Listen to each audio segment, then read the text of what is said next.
Whilst the heroin dealing getaway driver, childhood, family, friend of Oldham Council leader Arud Shah, being a career criminal, is familiar with standing in a dock. I am not, on the basis that I'm not a heroin dealer. When I drive a car, I drive it with a driving license and insurance. I don't spend my time in the company of mobsters. And above all,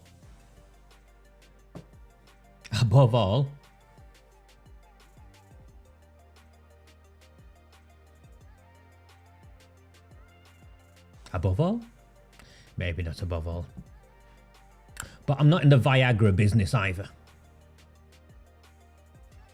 Which is why I was grateful to be supported on Thursday as I went into court. And I went home in the evening and I shared a post with all of you thanking you. And I fell asleep, overwhelmed and crying, if I'm honest. Because we are not the criminals here. And as this plays out, we will prove that not only is the council corrupt and complicit in the cover-up of the grooming and gang rape of our town's children, the police are equally, if not more so, to blame for what's took place. Do not fear them. Do not fear any of them.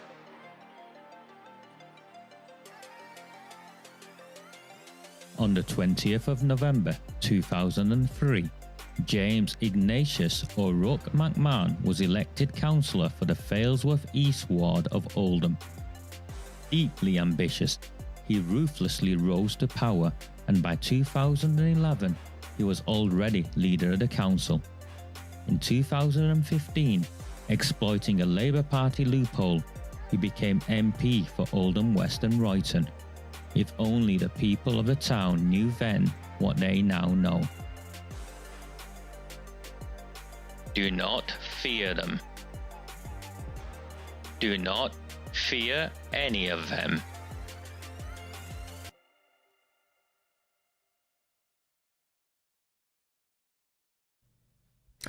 Very good evening. It is Sunday the 6th of February 2022. My name is Raja Mia, and I couldn't care less as to how Detective Sergeant Christopher Dean and his bent mates at Greater Manchester Police want to threaten me. I am not in the business of wanting to intimidate any witnesses, because what witness intimidation means is I don't want them turning up to court. I want them turning up to court.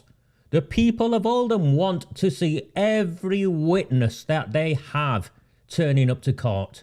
Who are they going to bring? Looks like one of them's in prison. Lord Ahmed's in prison. Was he one of your witnesses, DS Dean? You bent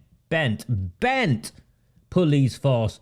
Operation Hexagon is a corrupt, unlawful campaign that will be taught in the history books of how Greater Manchester Police, how Andy Burnham's Greater Manchester Police were complicit in launching a campaign with a corrupt council in covering up the grooming and gang rape of our town's children.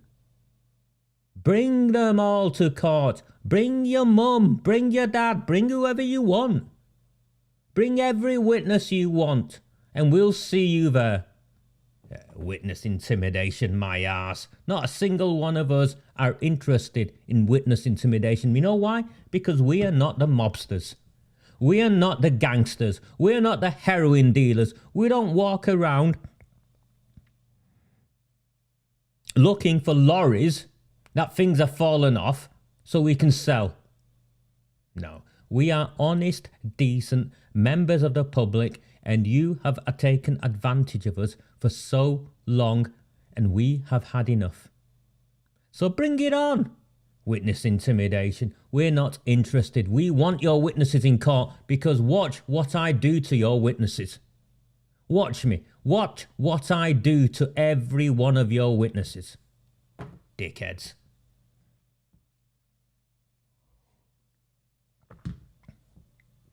A very, very good evening to all of you. I still can't believe that these people are trying what they're trying to. And of course, I can't go into detail.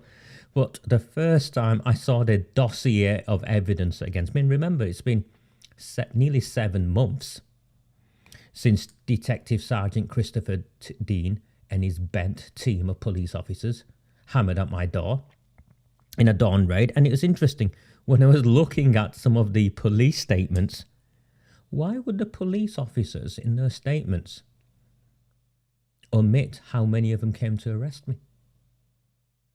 Why would they do that?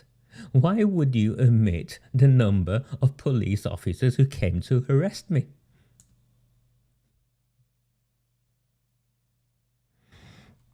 You will have seen that the malicious blogger is blogging away, and the Oldham Times are doing what they do best. Well, why is it that the Oldham Times now that the charges against me have been read out in a court of law, one, why are they still refusing to report accurately as to what I've actually been charged for? And secondly, now that I've seen the full dossier from the police, there's not a single mention anywhere in that dossier that I was arrested as part of a child sex exploitation investigation. Now, why would the Oldham Times lie? They've now published my address, and you can quickly cross-reference and you can see they've reported I've been arrested as part of a CSE investigation. So why would the Oldham Times lie? And now why would they be publishing my address after claiming I've been arrested as part of a CSE investigation? How about I go and find the editor of the Oldham Times and publish her address and claim she's a rapist. She likes to go and rape babies. What do you think would happen to me? So why can the Oldham Times make such malicious, harmful, dangerous allegations, and Greater Manchester Police sit on their hands and not arrest the editor of the newspaper?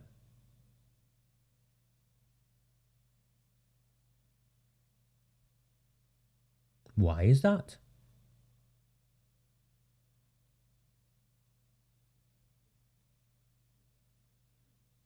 And why do so many local businesses advertise with what is clearly increasingly looking more and more like a newspaper that protects paedophiles? This is a newspaper that has been attacking members of the public, that have been exposing the grooming and gang rape of our town's children, corruption, the cartels, dodgy dealings between mobsters and politicians, complicit in helping cover it all up, and businesses from this town go and advertise in it. Why is that? It would not surprise any of you, in case you didn't know, that the Oldham Times aren't even based in Oldham. And when they write stories about me, the scumbag reporters don't even have the courage to put a name next to it.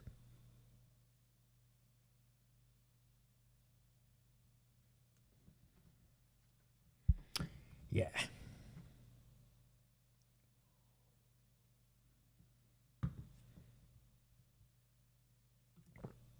And we're going to find that out in court, aren't we, mate? I mean, that's essentially what we're going to find out in court.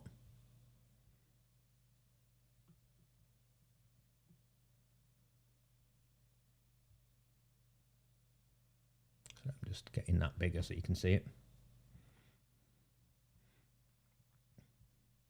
I think so, don't you? I think so. Please, this is a free transmission. I've just put it up for free because I wanted to share the court information with people and what's going on. And we will get to where we get to. But please do like, do share. And if you are one of the 147 people who are viewing who are not one of my subscribers, please do consider buying me a cup of coffee to keep me going. Because the simple truth is, the reason why these people are so desperate to shut me down, and I say this without any arrogance whatsoever, is because I have been at the forefront of exposing these people for what they really are. And the more we expose these people for what they really are, the more it looks like we can defeat them at the ballot box and remove them from power. So the entire basis of their campaign is, if they can shut me down, they will shut you down and they can carry on going back to how things were.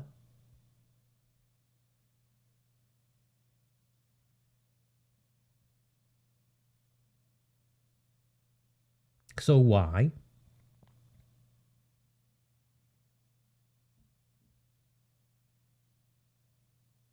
Why indeed? I asked myself, whilst I was sat in the dock, I asked myself, how on earth did I get myself in this mess?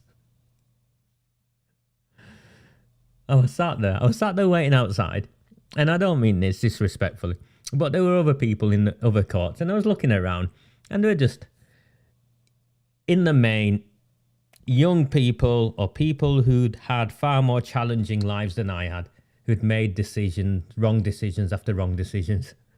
And I was looking around, and I immediately felt overdressed.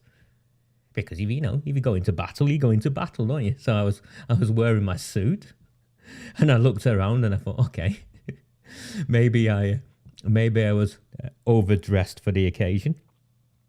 And then when I went in, and this is what none of them reported, by the way.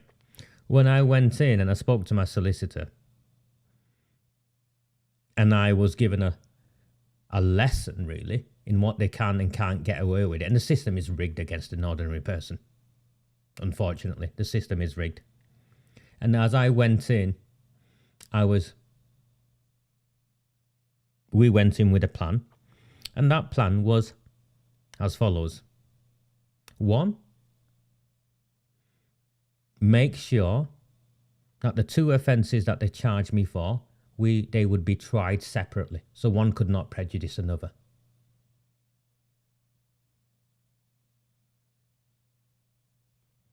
The CPS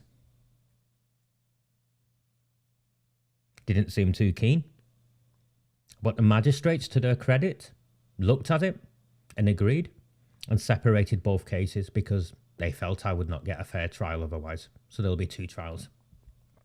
So we won that. The second one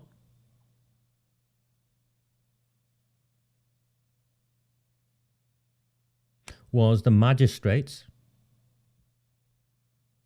decided, because the number of you outside, decided that Tameside Court would be too small because of the public interest in this case. They For a time, the three of them were looking at the charges, of which if I'd pleaded guilty, I would have walked out with a fine, by the way. So we're clear, if I'd pleaded guilty, I'd have walked out with a fine.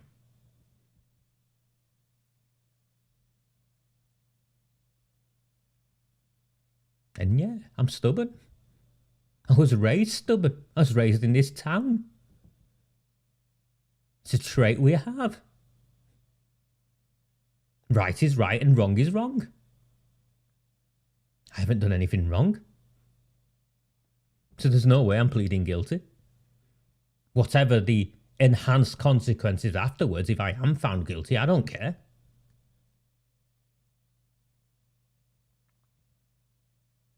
And because so many of we weren't lent in, and they were looking at this case and trying to work out what, it's a low-level case, and yet there's such a huge public interest. They had a chat amongst themselves. And then it came out, an agreement, that Tameside Court was too small, and the reason it was going to be held in Manchester was because we wanted it held in Manchester. We wanted it held in the biggest court possible. That's us. It's come from us. We want it held in the biggest court possible so as many people as possible can witness firsthand justice in action. Does that look like the actions of a guilty man?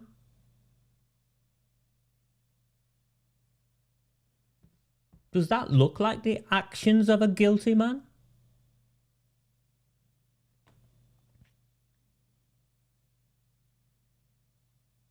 And of course,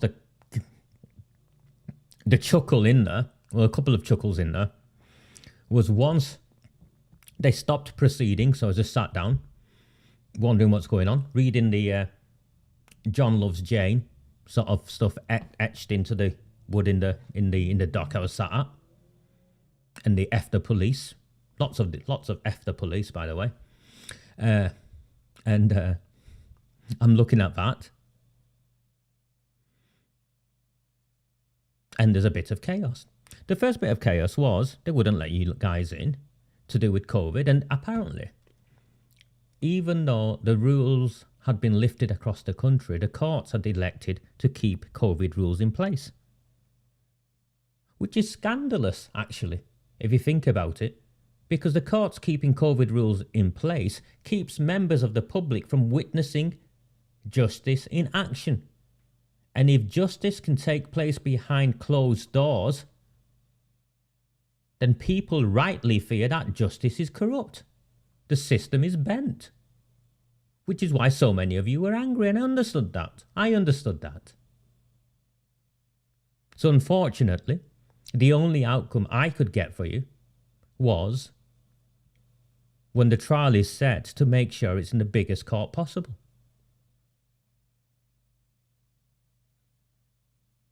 And whilst I was sat down, whilst the delays were going on, I mean, this was meant to be I was meant to be in and out in 5 minutes. It took an hour and a half, I think.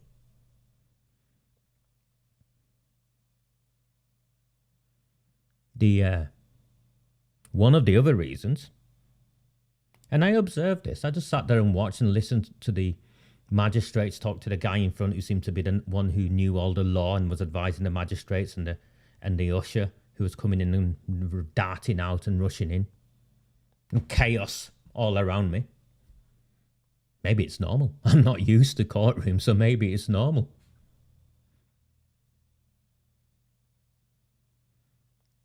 And apparently a witness had been intimidated at the door or had been denied access. And I'm sat there, scratching my head, and I'm like, witness?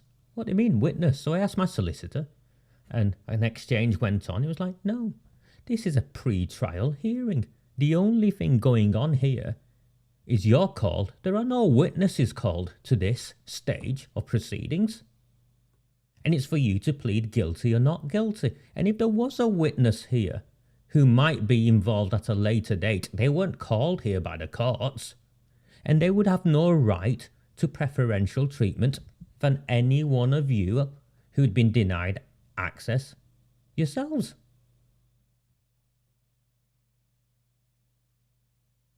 So why would a witness show up? All very strange to me. But this entire episode has been all very strange to me. And you're right, Tony. If they had chosen to continue to implement rules that the government had lifted, why is it not on their website?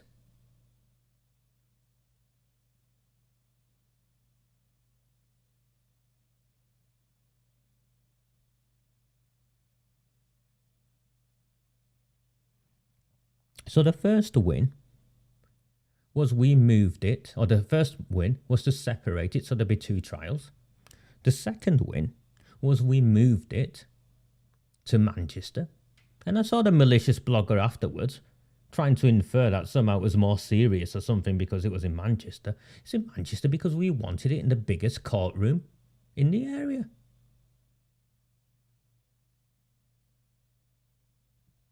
Of course it does. Of course it does.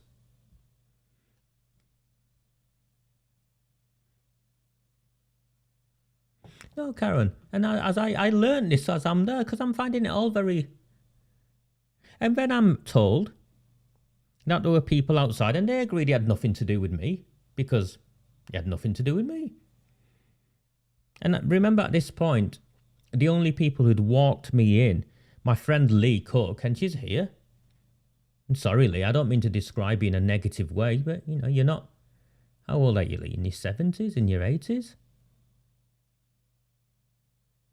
My friend Lee had driven me to the court, came and had a coffee with me in the afternoon first. And when I got there, Gary and Charles came from wherever they were to come and, you know, see me in as such. And I'm sat in the courtroom and I'm hearing it gets adjourned again, or not adjourned, you know, it gets paused again, whatever it is. And I'm sat there wondering what's going on.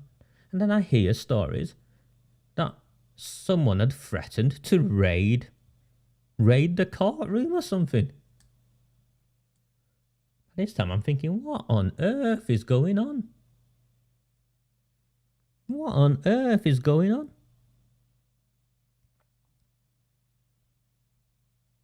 And then clearly nothing of the sort had happened, had it? But you can see how this plays out.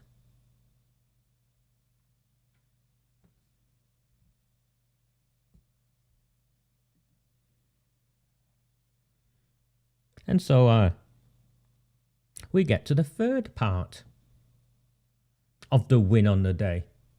And of course, none of this is reported in a newspaper that claimed I was arrested as part of a child sex exploitation investigation. Why would they report any of the truth? All they're busy is making sure people know where I live. Don't worry, I'm going to find out the editor's name.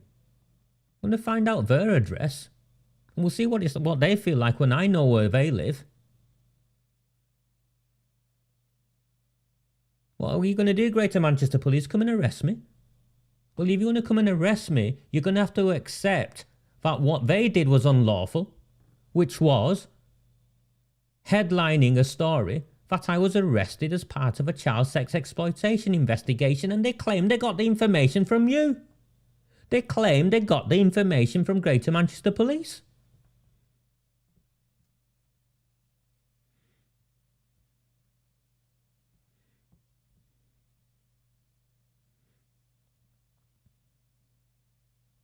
So the third win was that bent policeman, Detective Sergeant Christopher Dean, and he's bent from a equally bent police force. I'm not saying it. It's proven. Raised in Parliament. In accelerated special measures, Greater Manchester Police. Corrupt. Protected paedophiles in my town. Proven.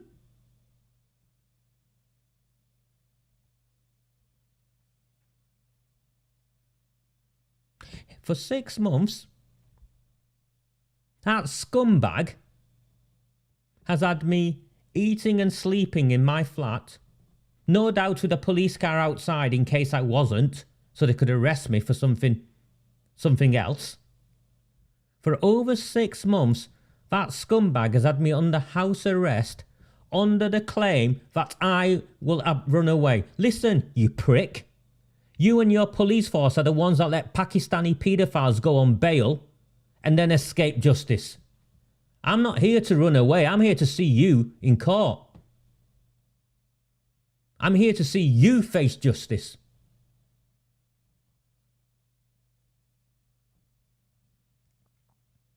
The magistrates immediately lifted and threw out those bail conditions that had had me under house arrest for the last 6 months. Immediately.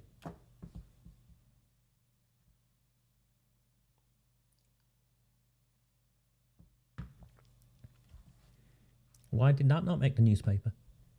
Why did none of that make the newspaper?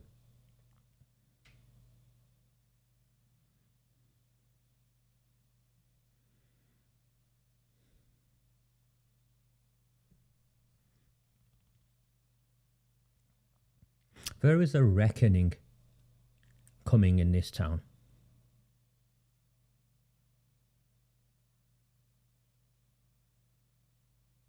And unlike the young man from the CPS who decided to throw insults at me and making reference to my behaviour as reprehensible, by the time we're finished, the entire nation will know whose behaviour has been reprehensible.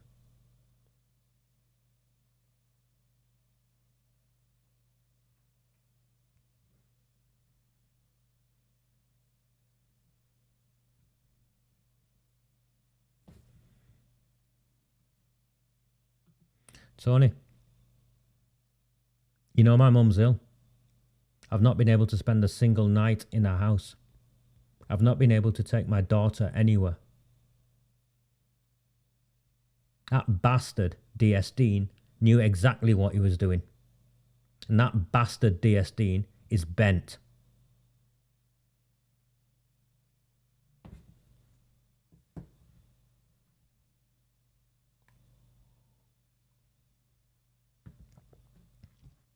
Because if he wasn't bent, I'll show you. Once you get in court, do you doubt my dossier of evidence? Do you doubt my ability to defend myself? Do you doubt my ability to run rings round these bastards?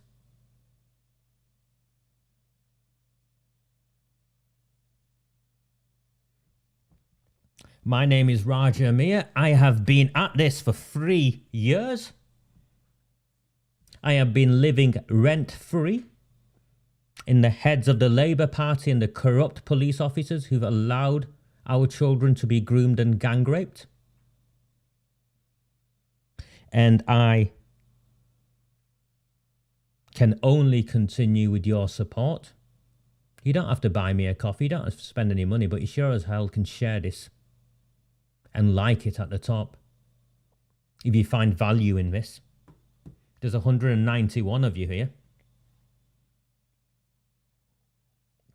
Hello to my friends in the Labour Party. Comrades. What's it going to be like, comrades? You know what's coming in 2023. We're going to take our town back. We're going to take some more seats in May. And in 2023, we're going to chase every one of you out of our town. And then you fake liberal middle-class scum who infest the civic centre corridors in your inflated pay positions and your manicured nails, doing bugger all that makes a difference to the lives of our people. We're going to make sure every one of you is made redundant and kicked out of your jobs. Every one of you fake communication officers. Every one of you in your chief executive department, including Dirty Harry Caffrell, who got his job on some snidey deal, brought in on a temporary contract and then, quietly, suddenly becoming permanent with a 3-year extension. You're going to be gone, Dirty Harry. Your sidekick you brought in from Preston. Bye. We've got rid of the entire tier of the previous corrupt council infrastructure. The chief exec and the 2 deputy chief execs run away. We're going to chase these ones away as well. And we're going to make sure we bring into our town people who care about our town first and foremost, and have the skills and abilities to make this town what the people in our town deserve it to be.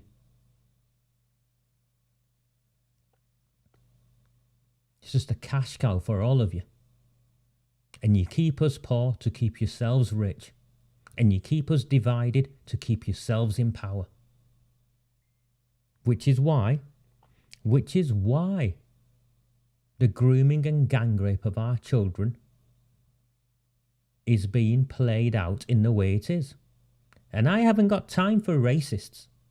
All of you know I haven't got time for racists. I've got time to educate my people.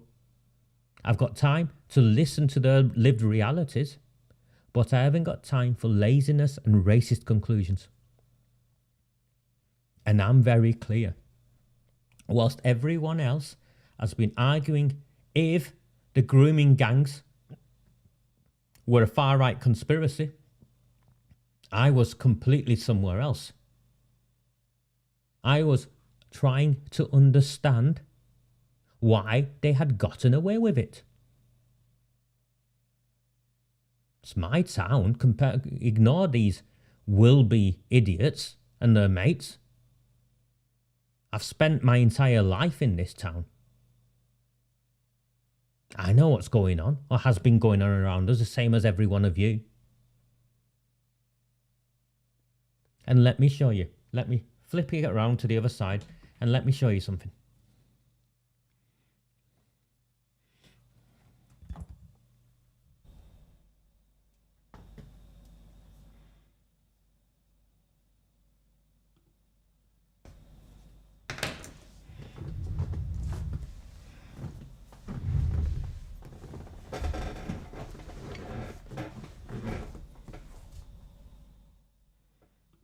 $100%.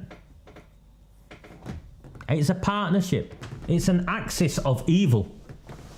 That's what that is, because all 3 of them are in charge of their respective parties or held prominent positions in their respective parties whilst this cover-up continued. And yes, I genuinely believe the cover-up of the grooming and gang rape of our town's children, I'm right to describe it as evil. When I worked in counter-terrorism, we had something called the 3 Ps. And the 3 Ps underpinned the strategy. We would prevent, educate, cut off the supply chain. We would protect, so we'd put in the security and safeguarding necessary, and we would pursue. So we would go after them. We would go after the terrorists.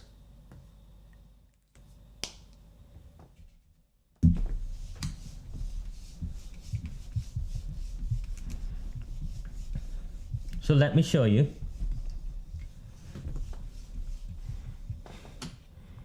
where the counter-grooming gang strategy should be. And there isn't one, by the way. Nowhere in the country does one exist.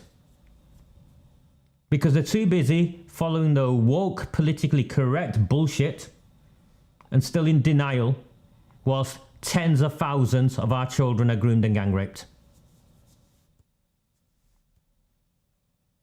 But if there was a strategy in a similar way, it would also have 3 Ps. One would be prejudice. One would be political correctness.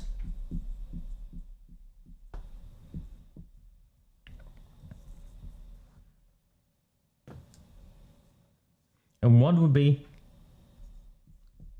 strand would be political. Let's look at prejudice first.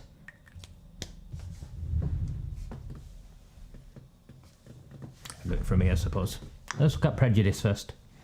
Prejudice, in this, there's two strands to it. The first strand of prejudice in this is the prejudice towards white working class girls. And that's a prejudice within the system. Now, I'm a decorated anti-racist. And when there was prejudices held towards minority communities, there would be a training program implemented across the board in the public sector at all levels to raise awareness and get people to reflect on the prejudices they had towards a demographic that had been unfairly treated. Well, white working class girls, white working class communities in this country have been demonised for decades. If you pull out the statistics, you'll see that they score at the bottom of a whole host of social indicators. So one, there would be training around addressing the prejudices of a mainly middle-class, elite, fake liberal demographic that holds the poor white community in complete contempt.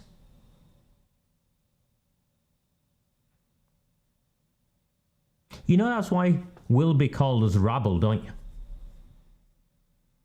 And why Sean Fielding was quick to dismiss us as far right and criminals and a whole host of slurs is because most of you are of working class stock. And that's why they get away with it. So there would be the tackling of prejudice.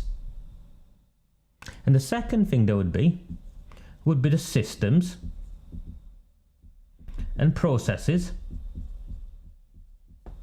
implemented to measure progress against that demographic. Because that's how we measure it when we look at ethnic minority groups. We've put in place systems and processes to measure progress. And to implement policy. Where's that here? Nowhere. So when these scumbags say lessons have been learnt, what lessons? If there had lessons been learnt, and we've agreed, we agree. Everyone who works in this field now agrees that white working class girls were treated with contempt. They didn't matter. Well, if lessons had been learned, how did they now matter? Has that training took place? Has the systems and processes been implemented and the strategies put in place? No. And the third element in this, because the prejudice isn't one way, the prejudice is also in the demographic that commits the offence, the offender community. And we know who the offender community is, or characteristics within the offender community that creates the undercurrent where this can take place. Doesn't matter that they're not recording the demographics. We know why they're not recording the demographics. Because they don't want to see what's in front of them. We know that it is Pakistani, Bangladeshi, immigrants, new waves of immigrants, whoever they are, and there's a pattern of Muslims. There's an over-representation of Muslims. We would work in the offender community. Nothing being done to tackle the prejudice. The political correctness is the next strand. I heard it on the radio today. We are scared of being called racist, so we look the other way. Well, actually, the consequence of you being scared of being called racist and looking the other way is that you've increased racism. There's a direct correlation between those fake liberal middle-class scumbags who hold all the key positions in councils, in roles that are meant to safeguard our children, and their political correctness. There's a direct correlation between them being scared to speak out, apparently, and I don't believe that, by the way, political correctness. There's a direct correlation between that and the rise of the far right.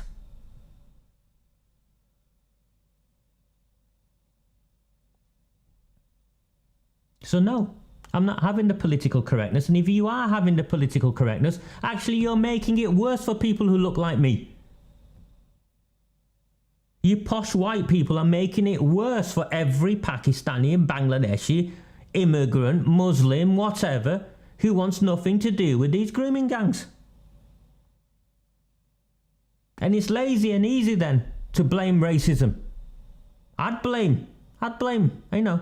The racist narrative, when these two things take place, prejudice is ignored and political correctness used as a reason, it creates a space where the far right move in. And why wouldn't the far right move in when the politicians,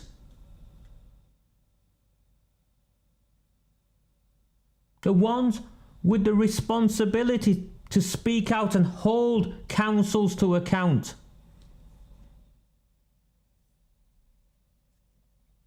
when they are involved with the cartels themselves who are connected to the grooming gangs, and fearful of losing the bloc Muslim vote that keeps them in power, they also look the other way. In such a space where these three features exist, it's understandable why the far right have been able to move in. And the consequence of the far right moving in has made it easier for these three groups to claim it's a far right conspiracy theory. The politicians and the politically correct and those with the prejudices in the offender community, all three groups can say it's a far right conspiracy. It's the perfect storm to continue as you are. So if lessons have been learnt, Arooj Shah and her Oldham Council, who've claimed lessons have been learnt, I challenge them. Show me. Show the people of the town. Bollocks. Not a single lesson has been learnt. And yes, I swear. Yes, I do swear. Because I'm not a middle-class numpty who comes from that space. I'd rather swear and be like this than look the other way while some kid is being groomed and gang raped from the very communities that raised me. And they hate me because I understand their game, their system, and how we are meant to operate. When we attacked and devised a strategy against those who wanted to blow up our towns and cities, we sat down and worked something out, and it worked. But when it comes to safeguarding our children, these dickheads are wheeling out the lessons have been learned narrative, and yet not saying exactly what they've done. What's different? What was that idiot police officer this week? Who's claiming Greater Manchester Police are an award-winning safeguarding organisation, award-winning my arse.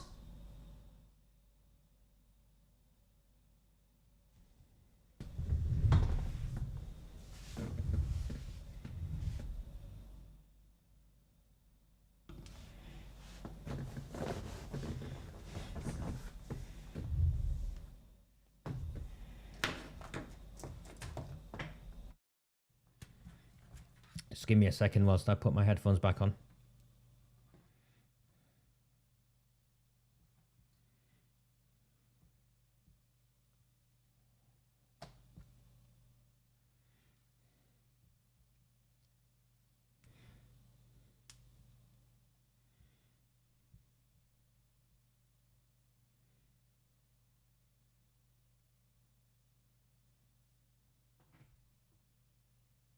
Sykes should be gone already. And the reason why Sykes should be gone is because he leaked a dossier of confidential information to Neil Wilby so that he could attack a member of the public. That's why Sykes gave it to Neil Wilby, a proven, what did the judge describe him as? A malicious blogger? Why would Howard Sykes give Neil Wilby the details of a member of a public, including her address? You've seen how Wilby's gone for some of you this week for simply turning up to show solidarity with me. They took photographs and they've been naming you.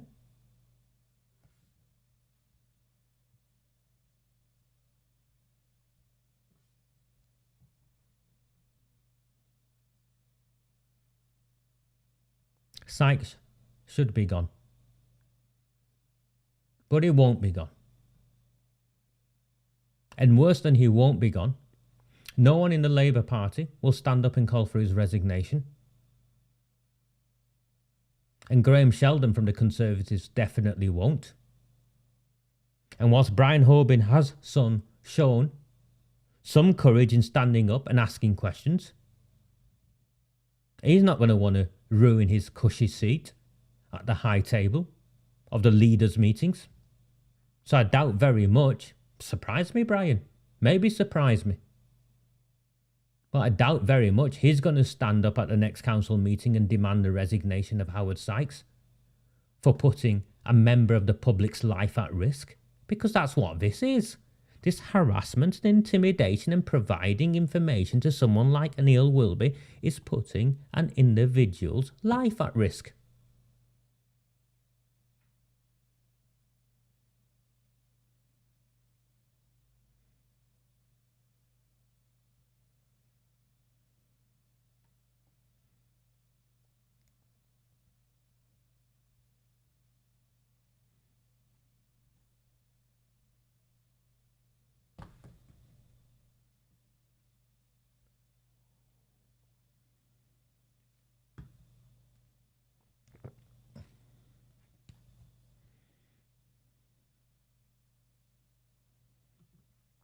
That's exactly what it is, mate. That's exactly what it is. And yes, I named them a cartel. The Asian cartels are in bed with the Labour Party.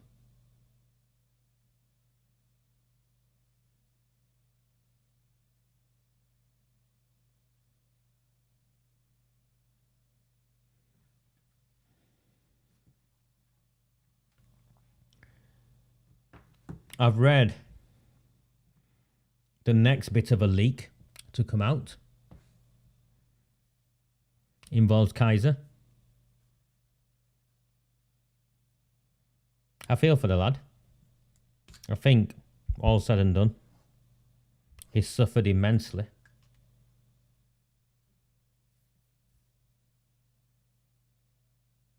And from what I've read and made sense of,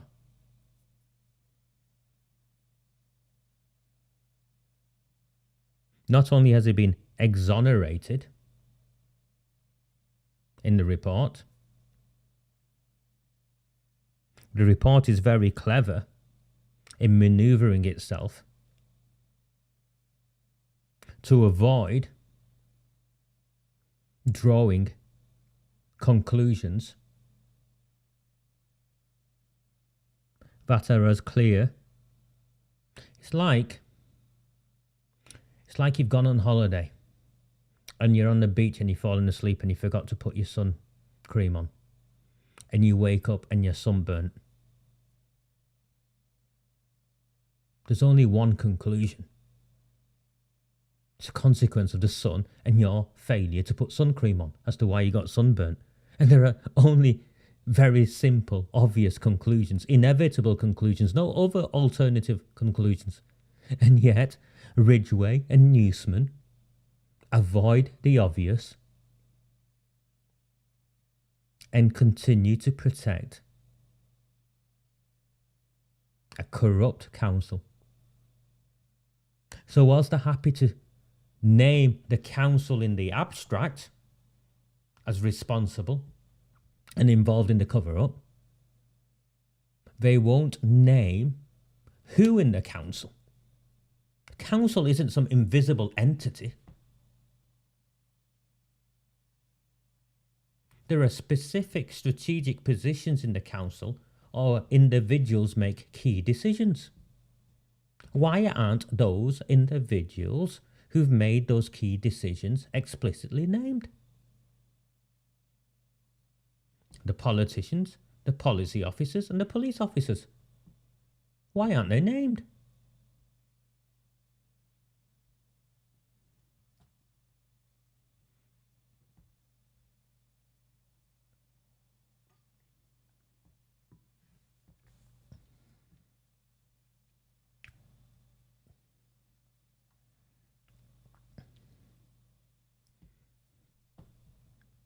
Lord Ahmed of Rotherham was sentenced this week. And all of you missed the story. The mainstream media did its best to play its role in missing the story. And the story is actually hidden in what South Yorkshire Police released as a statement.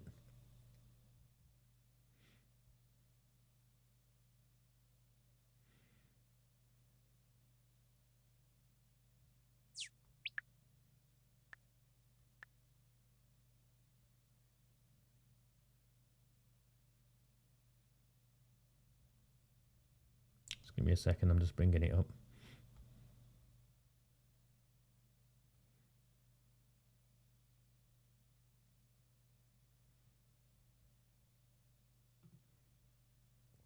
So this is what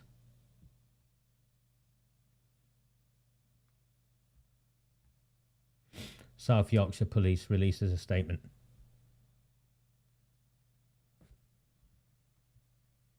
No, you missed the story, the real story. And I'll show you the real story, Jack. And that's not even the real story.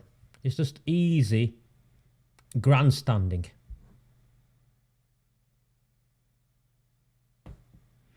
The real story is this. Both survivors praise South Yorkshire Police investigator DC Joanne Smithson, with one adding, "I would like to offer my sincere and heartfelt gratitude to South Yorkshire Police for fulfilling the motto, justice with courage, through the actions of the investigating officer, DC Joanne Smithson. You never gave up on us, and you continued to seek justice for us."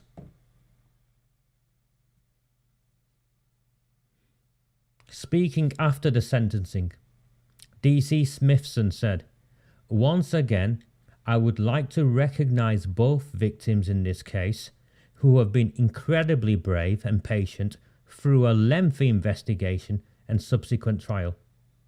I am pleased that Ahmed's jail sentence reflects his abhorrent actions, absence of remorse, and demonstrates that nobody is above the law."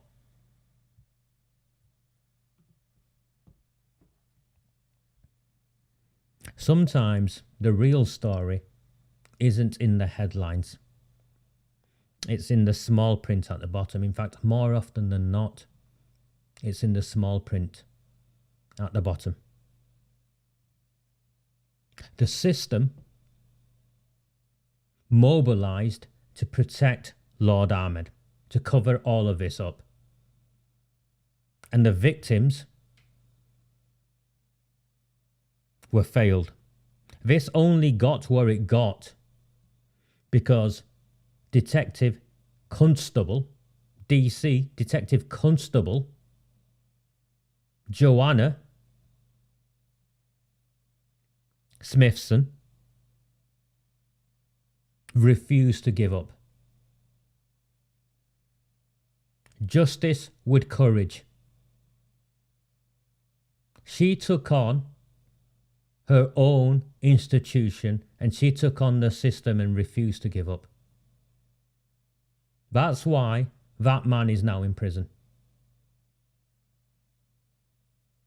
And that's why so many of them get away with it. Because there is not enough Detective Constable Joanna Smithsons.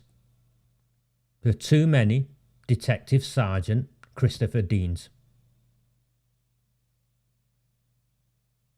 Careerists who'll do what is necessary to climb that greasy pole, rather than DC Smithson, who under immense pressure, no doubt, justice without courage, refused to give up and give in.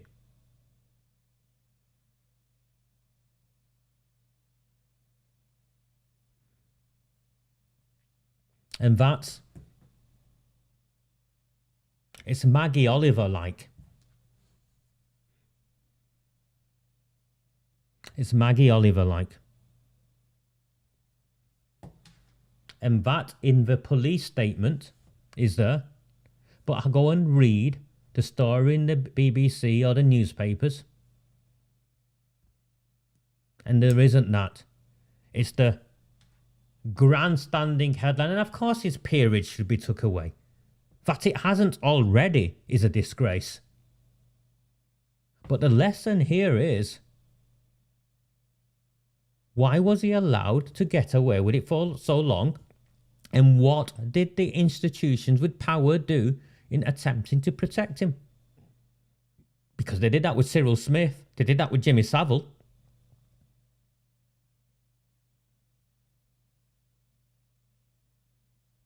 They are allowed to die. Got lovely funerals, send-offs.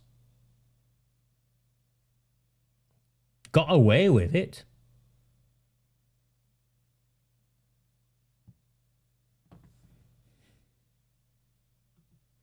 Yeah. I think so, mate.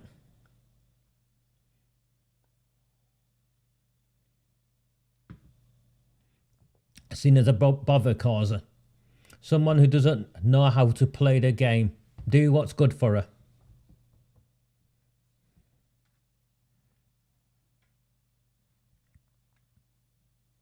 Sorry, guys. I'm not asking any of you to become friends with Kaiser. I'm just telling you I understood where his...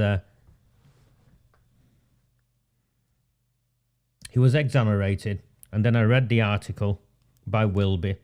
And I did send Kaiser a message. I said, Kaiser, why on earth did you send this to Wilby? He didn't really have an answer for that. But it got twisted.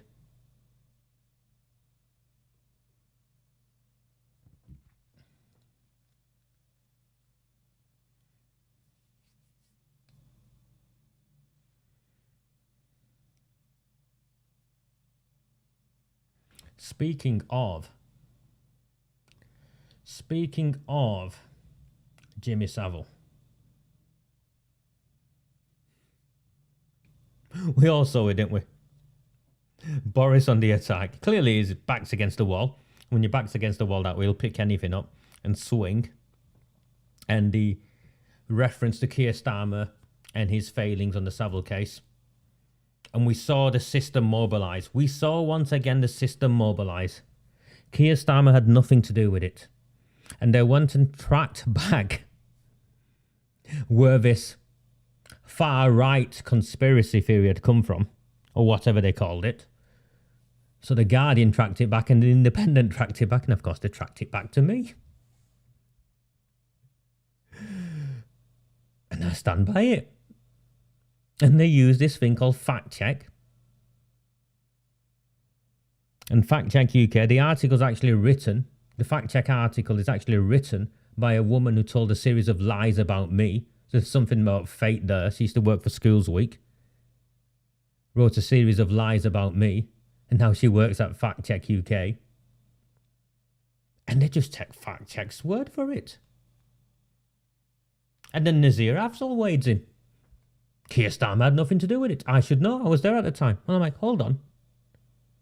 The obvious connection, you know, if someone was responsible as a prosecuting officer and it was his or her role significantly, if Kier Starmer didn't know, why would you know Nazir Afzal? Of course, Nazir Afzal has links with Andy Burnham now. and he's a political mover and shaker. I think last time I looked, Nazir Afzal was involved in some sort of housing project in Oldham.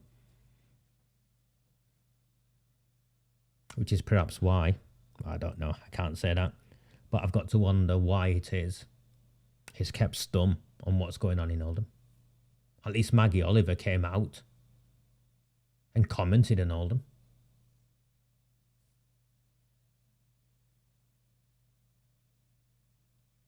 And so, the Kier Starmer thing,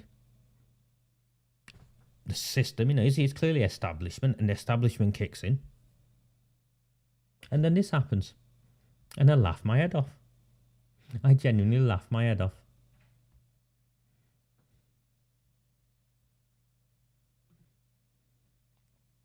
This is a left-leaning webpage, so it's not me. The Squawk Box is a left-leaning, pro-Corbyn. There's a Labour Party civil war going, clearly. So that's where this comes from.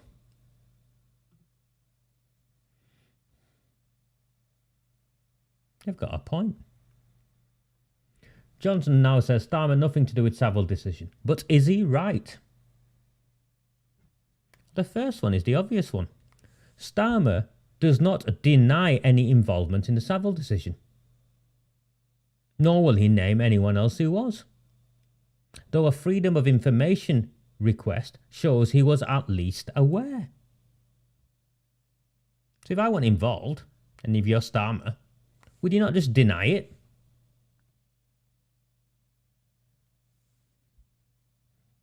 The Full Fact organisation in 2020 published an article concluding that Kier Starmer wasn't the reviewing lawyer because none of the records that remain in existence mention him being consulted. Oh look, the records have disappeared.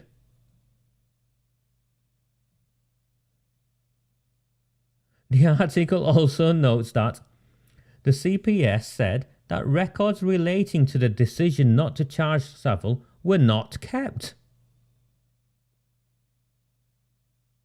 Apparently it's in line with its data retention policy.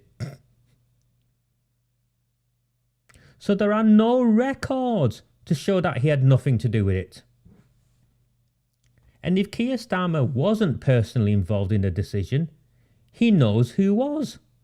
As Director of Public Prosecutions and Head of the Crown Prosecution Service, it's hard to imagine that Starmer would not be consulted at least informally over a decision not to prosecute a household name accused of sexual assault by multiple victims. Now remember, Nazir Afzal said he was there at the time. And he knows Starmer had nothing to do with it. So if Nazir Afzal in a lower role was aware of what was going on, enough to say Starmer had nothing to do with it, then why wasn't Starmer aware? Alison Levitt QC's investigation criticised the CPS for its handling of the case. And while Full Fact says her report did not say he was personally involved, it also didn't name anyone else who was.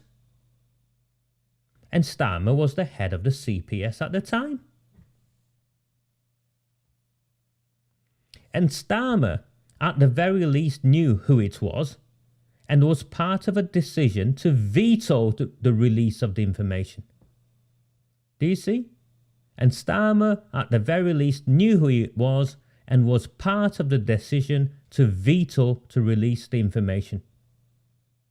A 2012 Freedom of Information request asked for details surrounding the decision, and the CPS dragged its heels so long that the Information Commissioner's Office ruled in 2014 that it had breached its obligation to respond in a timely manner. There you go. When it eventually responded, it refused to disclose the information, claiming that to do so would be prejudicial to its future operations. But the ICO report notes that the CPS sought the opinion of the DPP on the 17th of April 2013. He provided an opinion on the application of Section 36(2)(b)(2) on the 24th of April 2013. The report also notes that on that data, the DPP was Kier Starmer, He didn't leave the CPS until November that year. No denial, no explanation.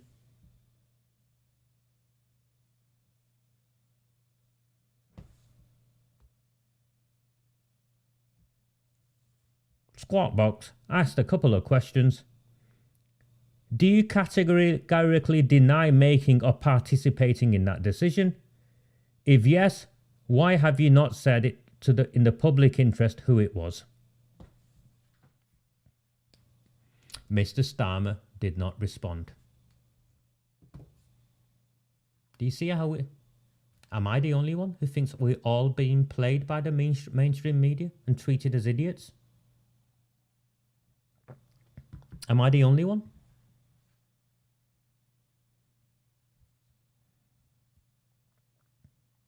I'm not a Boris fan.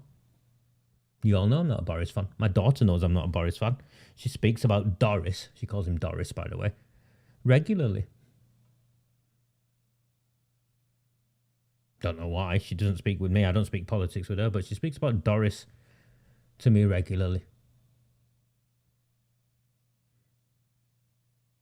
I think he was right to point the finger at Starmer. I'm reading this information. I didn't know all this information at the time. I'm looking at this information. I'm thinking, hold on. And why is this information not in the public discourse, in the mainstream public discourse?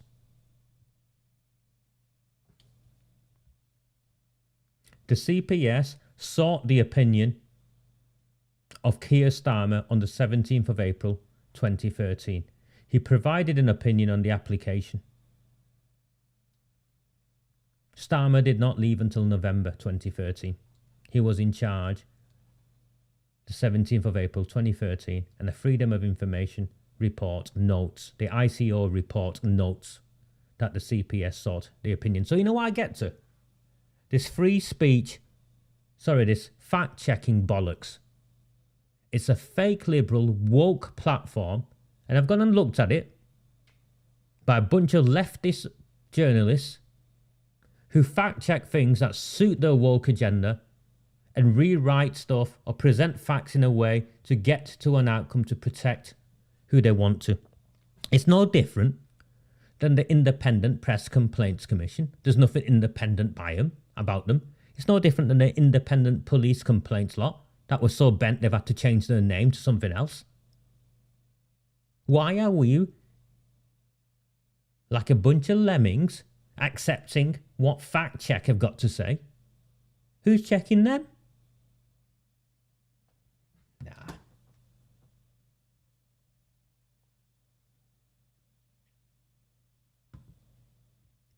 Fact check. Someone go and fact check the grooming gangs for me. See if fact check have done anything on the grooming gangs. And whether they say there's no such thing.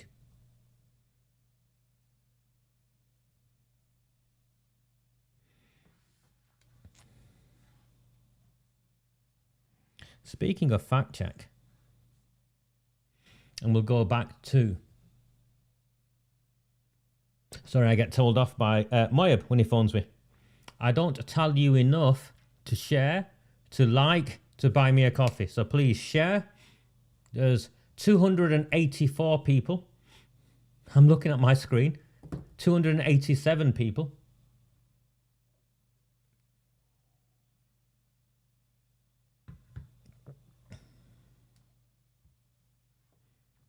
Please like, please share. I put this on open transmission. I'm giggling, by the way. I think I'm up to 640 odd subscribers. I need to get to 1,000 for the algorithm to properly start kicking in on YouTube. So if you haven't subscribed to the channel and you're on, please click subscribe. That's if you find value in this. If you don't find value in this, turn it off. And go and watch the African Cup of Nations final, which is what I would have been doing if I'd not agreed to do this, or if I'd not, schedule this. Right. Speaking of fact check, let me go back to the delayed grooming gang report. That's what I want you to do. And I forgot to greet you back accordingly, Father Samosa. Father Samosa said Assalamu alaikum to me earlier, and being the Muslim I am, and indeed I am a Muslim. I know the Muslims in Oldham, many Muslims in Oldham struggle with me being a Muslim, but I am a Muslim. I should have responded likewise and said wa alaikum salam to you, Father Samosa. Yeah, I have different statistics on my screen. So, it's saying 290 now. So, speaking of fact checks,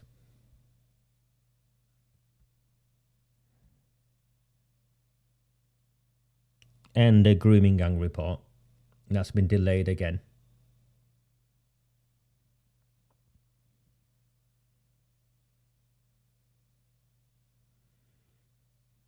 The council have been exposed. Yeah, the police have been exposed.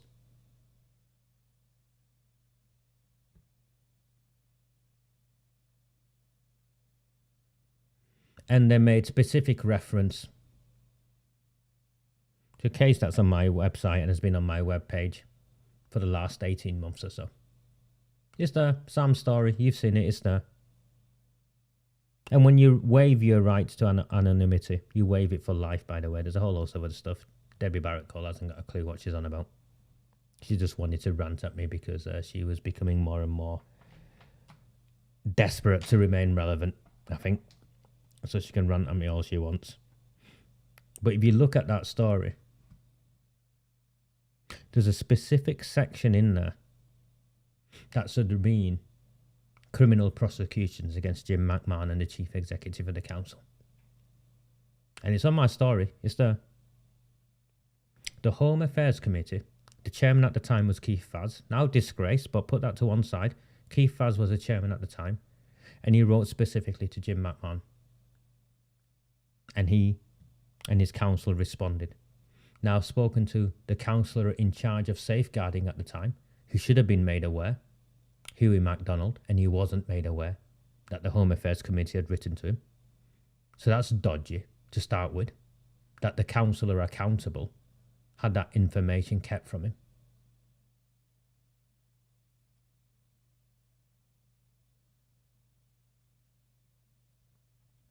And they, McMahon and his chief exec, one or the other or both, and both had to have been involved, wrote back and refused to follow through with the request from the Home Affairs Committee, saying too much time had passed.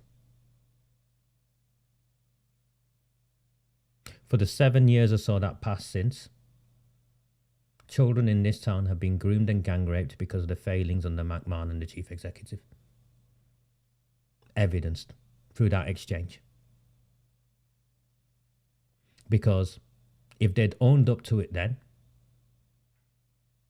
a review of the systems and processes that I always refer back to would have took place, faults would have been found, and a strategy could have been implemented. But it wasn't. So as far as I'm concerned, every failing from the point of that Home Affairs Committee letter responded to by JIM McMAHON whilst he was leader of Oldham Council, and whoever was chief executive. I don't actually think it was Dr. Carolyn Wilkins. I don't think she'd come in then. I think it was the guy who went and got himself in trouble in Jersey, Charlie Parker. I may be mistaken. But whoever the chief executive was, and McMahon, as leader of the council, are culpable, and if not exclusively, partly responsible for everything that took place since. And they should be in prison. They should both be charged with criminal offences and face trial.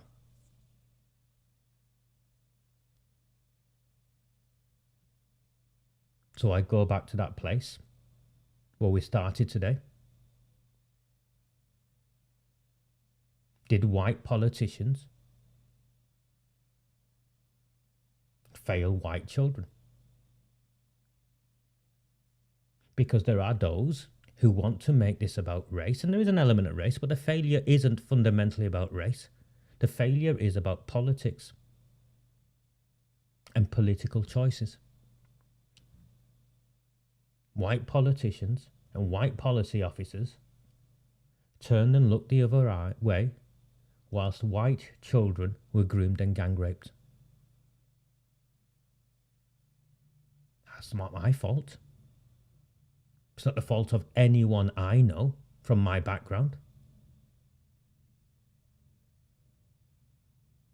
If you read that case in Sam's story, even the neighbours who were Asian, because the house was used as a grooming gang den, even the neighbours had apparently reported it to the police.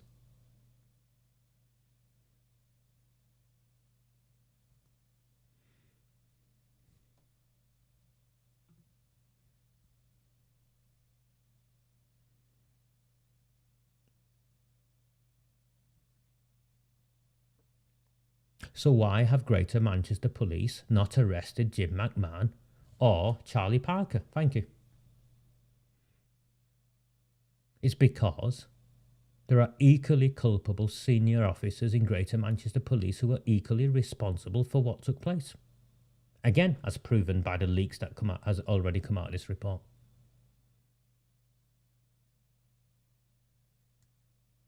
Our town is in a complete mess, where bent police officers and bent politicians and bent policy officers all work together to cover up the grooming and gang rape of our town's children.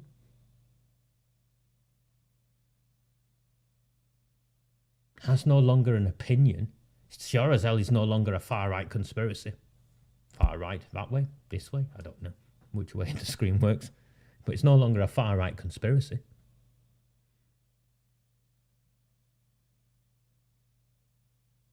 So how can we trust anyone in the very institutions who are responsible for what took place to, one, put in place the systems and processes necessary to make sure it never takes place again, and two, before the far right nutters move in and want the mosques burning,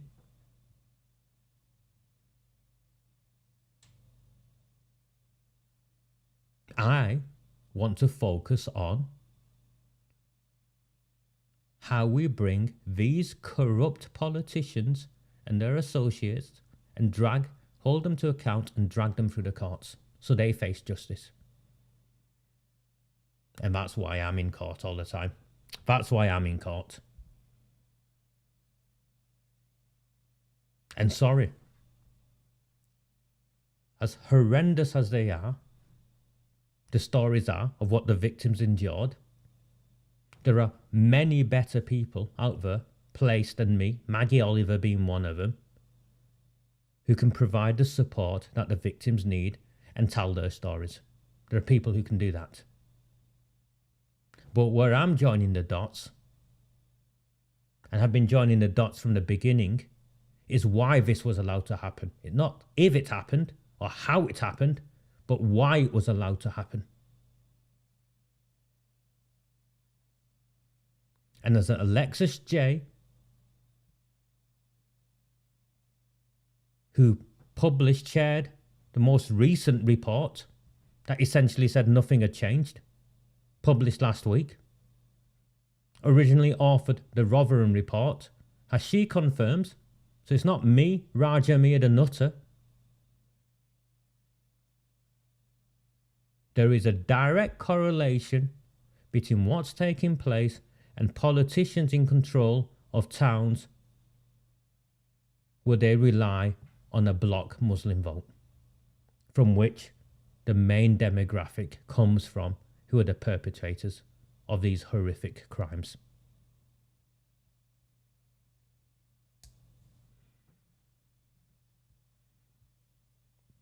I'm not sure why she can keep coming along with as many other phrases she wants. But I banned her. And I'll continue to ban her. I have nothing to do with her. Go at me for no reason. You've lied about me. You twisted the truth. You don't have the courage to hold up your hands and say I did nothing wrong, and you'd publish details before I had. One, the fact that I'd published the details, I had every right to, but second, you'd publish them yourself. Go away.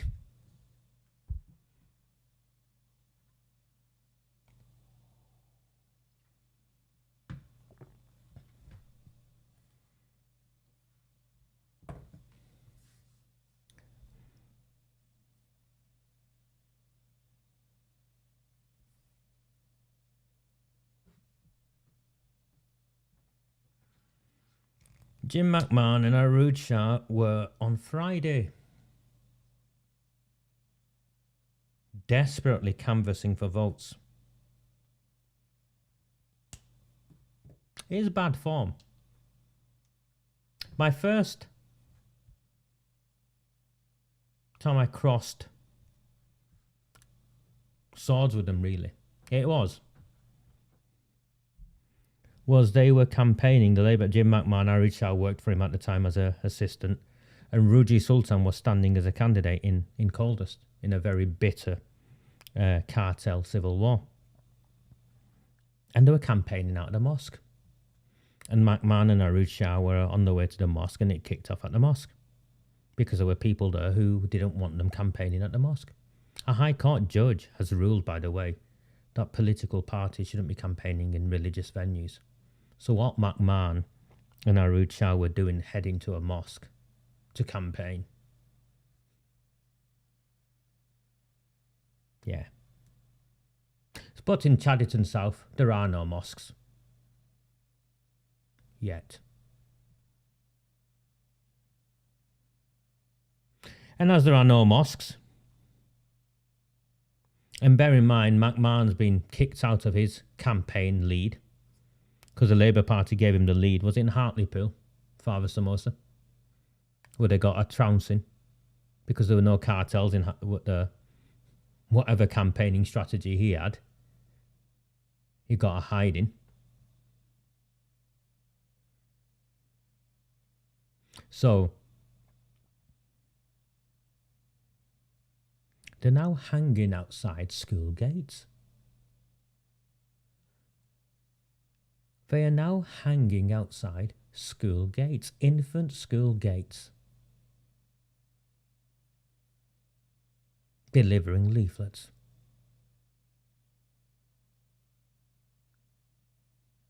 Not only is it desperation, it's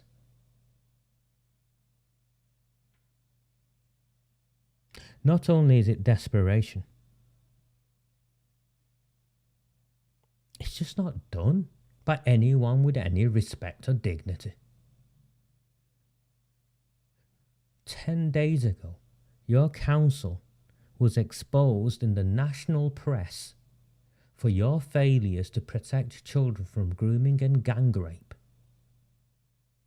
And instead of addressing those concerns, you're handing out Labour Party propaganda outside primary school gates. Yeah.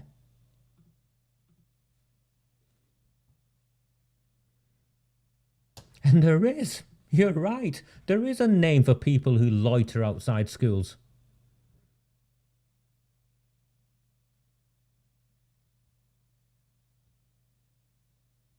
My friend Moyab phoned me. He sends his child to U-Tree because Raja. I was on my way. I was at the school gates of my daughter's school picking her up. And he phones me and goes, Raja, I'm outside U-Tree. I'm picking Yakub up. I go, yeah, are you all right? Is he all right? I'm thinking, there's something up. He goes, no. And bear in mind, this is a man who was a politician 3 times. For 3 terms of campaigns, 4 times, I think, by the time he lost his seat. So, he's a veteran campaigner. Because I've never seen it. The MP is with Arud Shah loitering outside Yakub's school gates, handing out leaflets. And so close to the school gates, you can't get past him. A pair of them are handing leaflets out. It is shameful, isn't it, Gary? It's shameful.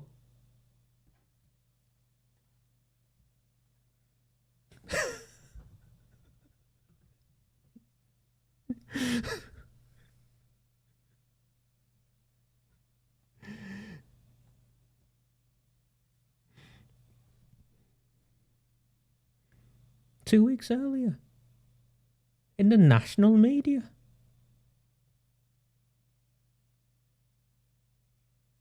And that's putting to one side all of the baggage that Arooj Shah carries. I'm really sorry. I am really, really sorry.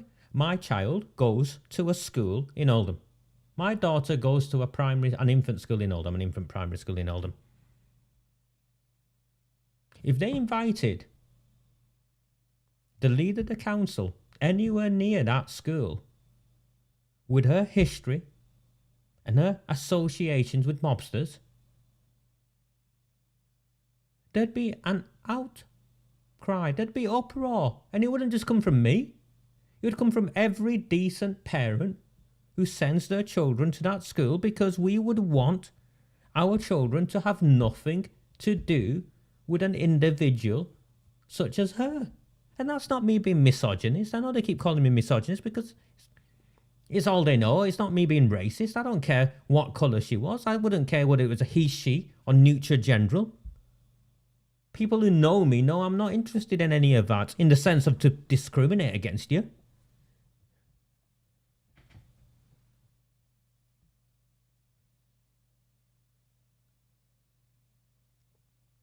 There'd be uproar. And yet here they are, hanging outside the school gates of Yew Tree School on a Friday afternoon as parents are picking up their children, handing out leaflets. Blaming the Conservatives for everything. That's what the leaflet was, by the way. Arooj Shah has a picture of herself with a faded Union flag. She's suddenly gone patriotic, if you've seen. She's waving the Union flag everywhere. I'm waiting for the Union flag t-shirt. She's waving the Union flag everywhere. So there's a Union flag on the banner, faded into black. Maybe I've got into her head as well. And that's the, or whoever does the copywriting for the Labour Party. It won't be her. Whoever does the copywriting for the Labour Party. Yeah. I was looking at him thinking, is that the Union flag being blacked out? I'm sure someone's got it, and they'll share it. In fact, I have got it. Let me find it. I'll share it. I'll share the headline. Just give me a second.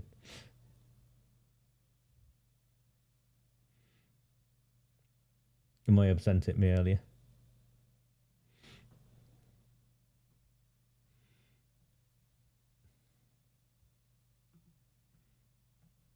There you go. You see? Chatterton's choice. Black banner with the Union flag faded in the background. Dear neighbour. Look how desperate they are. So they're hanging outside school gates and they start with this. How can the Tories claim they are levelling up when they have slashed funding for our school children? How desperate. How disgraceful.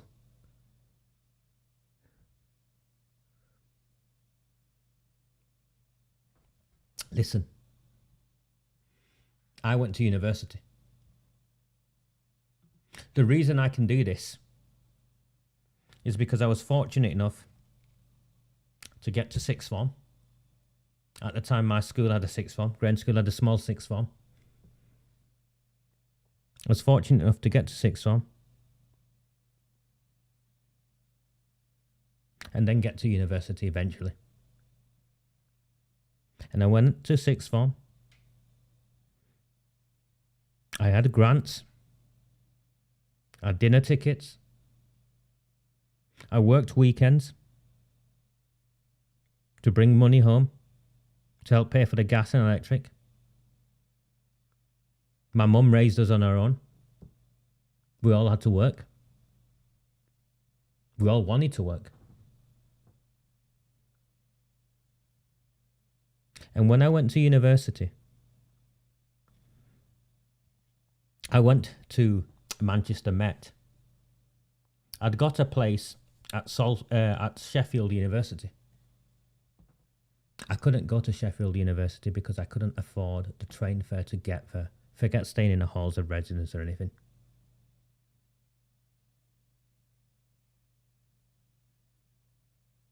And if the choice was for me to go to university when the university fees were brought in, forget the loans, the fees were brought in of £9,000 a year, and the prospect of £27,000 of debt minimum before I'd even left. I know my mother would have looked at me, and I would have looked at my mother, and I'd be working in a restaurant somewhere. And who brought in the tuition fees? It was the Labour Party.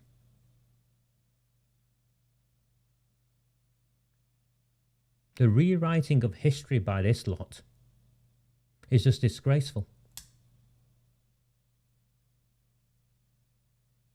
Who took us to an unlawful war? You see him, stand there on Parliament Square, going on about a weapons factory allegedly from Israel, a decent business in Oldham that they've had closed down. Yeah. Debbie Abrams, Arud Shah's, Jim McMahon's party is the one that took us to an illegal war. 1 million of us from all backgrounds marched against it. They took us to an unlawful war. The rewriting of history by this lot and that shameful leaflet drop hanging outside a school gate on a Friday afternoon.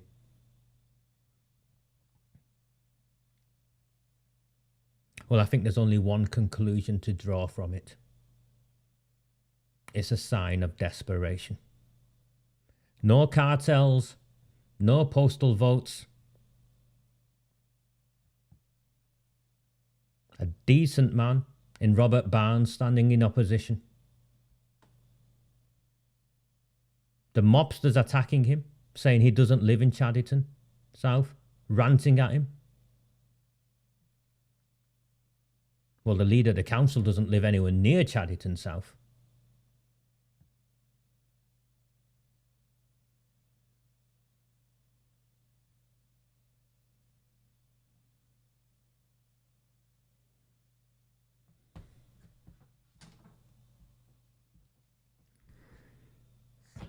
Which brings me to...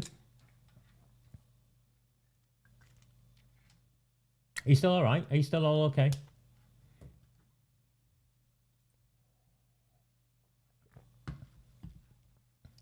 Which brings me to the budget.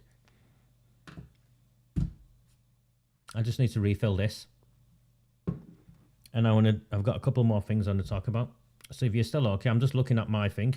And it shows if people drop off or are still watching, and it's just still going up and up and up. I'm at 325, so it's the busiest one I've ever had. Well, not they ever had, but it's the busiest one we've had in a long time. So if you're all okay, give me a few minutes and I'll fill my cup up and I'll come back. Please, if you haven't, now's the time to like, share, subscribe to the page, and we'll carry on. So please, give me a minute whilst I boil the kettle and come back.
Is that not what you do? Heaven, you not boil the kettle. What do you do? Turn the big light off. Yeah, I've got a big light. Yeah, I do all of those. Yeah. Oh.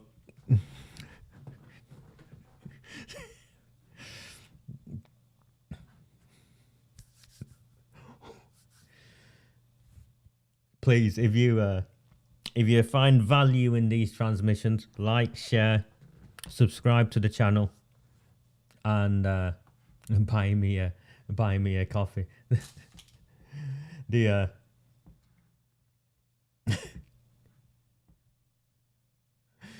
The simple fact is, it is, and I don't consider it begging at all. I know Tahir Mushtaq and his mates abused me, and I saw someone send me something. Yvonne sent me something earlier today because she was helping me out with something, and there's a horrific post actually from that Failsworth Moan, and they'd combined a series of photographs of an old motorbike of mine, actually another motorbike of mine with my goddaughter on the back of it, and some random cars that they claim I owned and stuff, and just tried to make out as though I'm some sort of a super wealthy guy taking every one of you for a ride. And then made reference to a car drive, and apparently the boys will like it. It's for when I want to impress the boys. It was clearly a homophobic slur. And the Kasim Lennys of the world and the many of these people are still fuming at me, and they can do, because I won't say I'm not gay, and I won't say I'm not gay because by me saying I'm not gay is an approval of the homophobia, and I'm completely indifferent to it.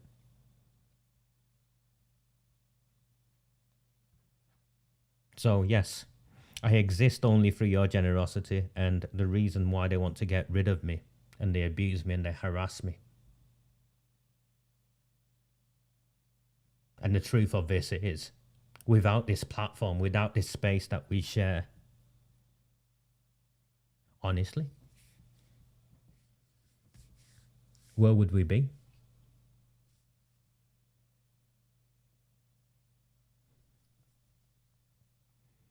I have 75 paying subscribers who kindly subscribe with £5 a month. And this, what I do, takes about 4 days a week of my time.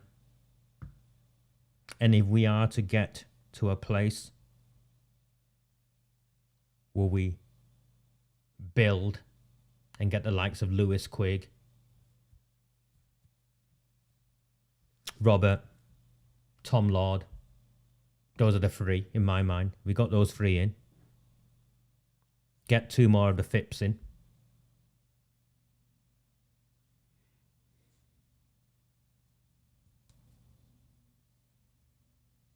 We can then have a platform to which in the all-outs we take our town back and remove the Labour Party from control. And if that's where we want to go, then put aside the court case that I'm having to endure at the moment. Put that aside. I know I have to commit up to at least May 2023. And no, mate, I'm not. In fact, the police officer who came to my flat, the 6 of them who came to my flat, one of them I think was clearly off the statement, clearly on my side. He was just not happy with what had gone on. And one of his statements was, we knocked on the door of Mr. Mears' basement flat. So it's not a mansion. And then when he let us in, he looked at us and said, how many of you? If you'd have phoned me, I'd have come to the police station and saved you the bother.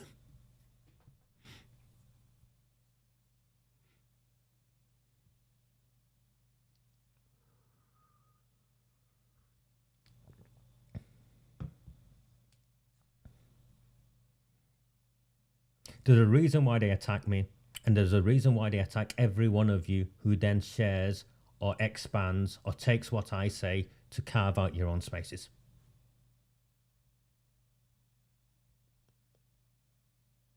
The source At the centre of the fight to take back the town is the Recusant 9 platform. And the skills and expertise and insights and analysis I bring to the fight. The Tories know that. FIP know that. POAS even and the craziness know that. The Lib Dems know that. And that's why I'm living rent-free in the heads of every Labour Party politician in this town. And yes, I am a former Labour Party member. They kicked me out because I refused to remain silent on the corruption and the cover-up of the grooming and gang rape of children in this town. They went to the mainstream media friends to portray me as a far-right activist. I gave him an up-to-date photograph.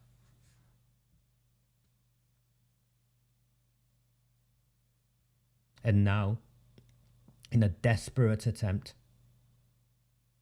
a last-ditch attempt, after the mobsters had failed to silence me, they got me on trumped-up charges. And the newspaper working in partnership with them is claiming I was arrested for child sex exploitation offences. And still here I am.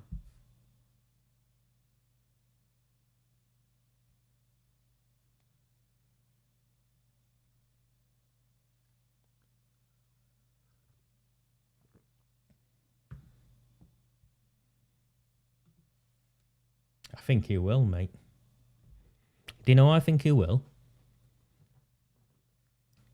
It's not that he's a barrister, and I've never met him. You know, I've never... who are the Tories have I ever met? Robert, I've met once. Had a coffee with him, actually. Decent man. I met Lewis. And that's it. I don't know any of the other Tories. So I don't know Tom. But you know what I find?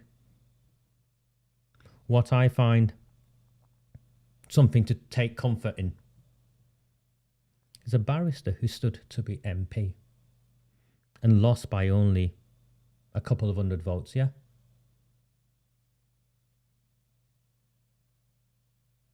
I think it's a sign of humility. Because if you serve, you serve. It doesn't matter how you serve. You serve. That's what I was always taught. If it means you pick up a sweeping brush, you pick up a sweeping brush. Sometimes you serve up here, sometimes you serve down there, but you serve. And I think it's humbling for a barrister who came this close to becoming an MP, now coming back and standing to be a lowly councillor for a party that won't be in power.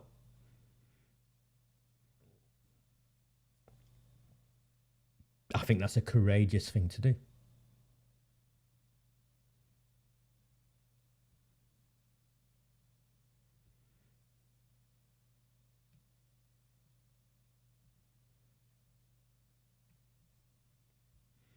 I saw that, mate. It's Tahir Mushtaq, the brother of Councillor Sahid Mushtaq. Last time I saw a picture of Tahir Mushtaq, he was with the mayor, Jenny Harrison.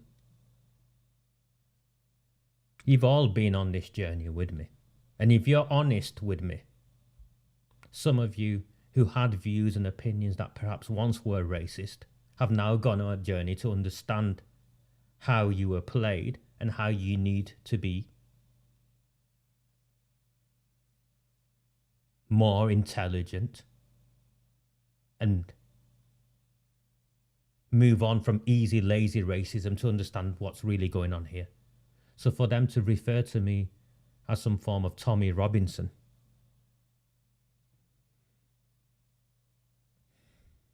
what do you want me to say?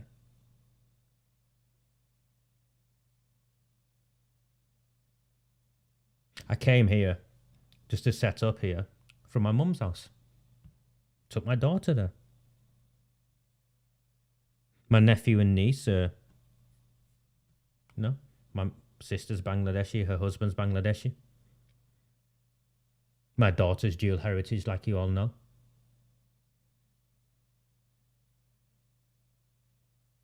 And they claim I'm a far-right activist. What part of everything today, forget any other day, just everything today, has been far-right? I care about everyone in my town. If we don't deal with this grooming gang issue, then it's people like me who suffer just as much as the girls suffer. Some poor Asian lad will be battered somewhere. Some mosque will be burnt down somewhere. A 20 years earlier version of me will never get that job working with children somewhere.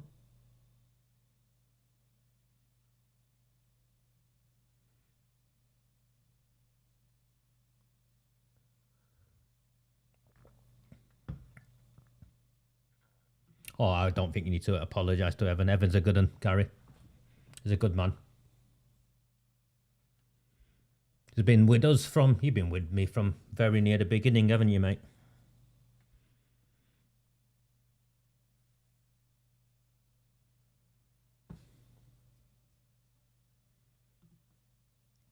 And that's where we are. The battleground is indeed clear. There are 20 seats in May. Labour need to lose 10 of them to lose overall control. They won't lose 10 of them.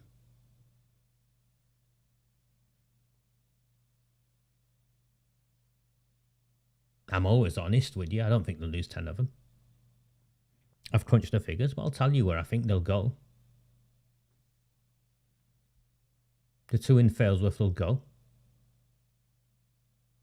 I think FIP are strong enough still.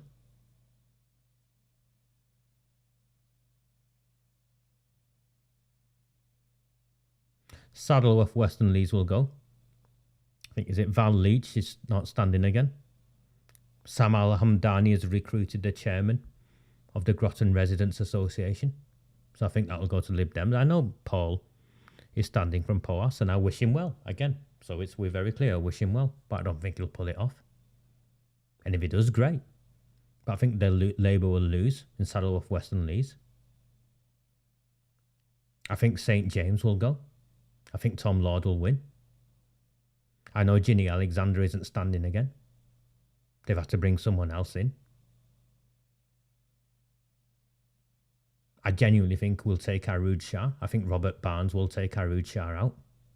Particularly with all the stuff to do with the asylum seekers and the deceit in Chadderton South and how Labour have exploited people and demonised them.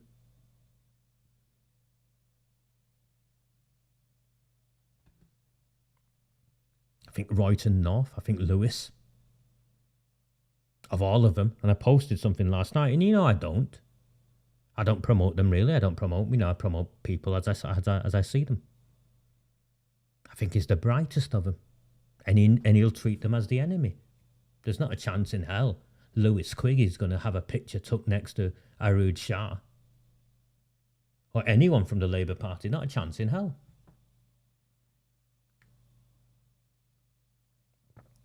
So that's 6. Bob the Builder in Coldus will go. Montaz will win. We need everyone to help like they did last time.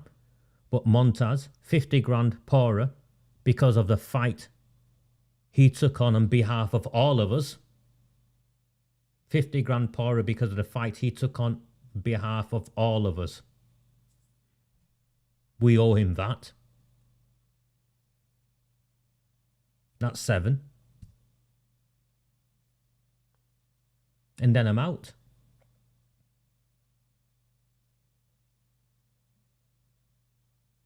Chadderton Central was interesting. Sheriff Mia stood. One of you got in touch with me last night, and I won't name any names, but I'll relay the conversation.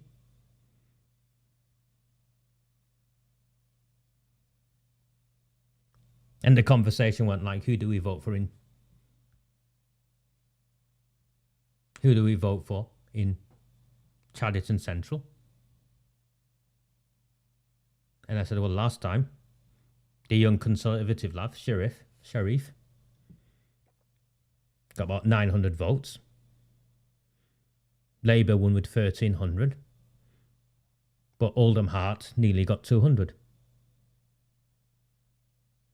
If Paul Taylor, and I know Paul Taylor's intelligent, I've sat and had a beer with him. I know he's an intelligent man. I don't necessarily agree with him. I don't like him per se, but I know he's an intelligent man. And he knows who the real enemy in this town is.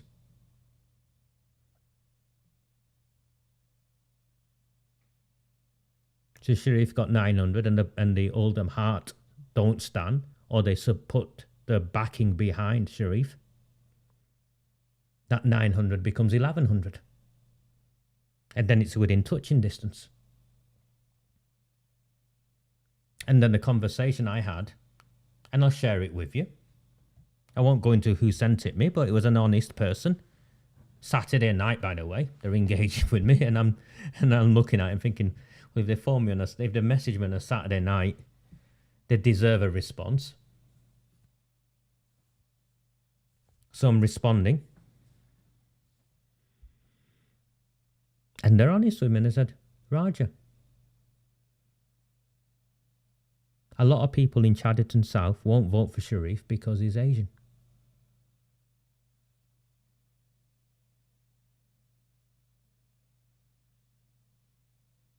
And I'm like, well, if we want our town back,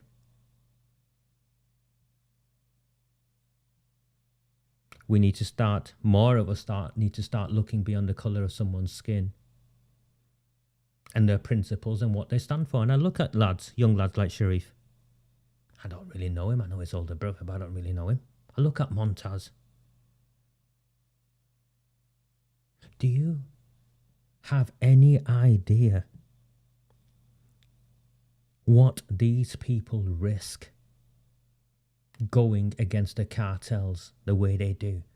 Do we have any idea what these people risk going against the machinery of the Labour Party controlled communities in which they're living?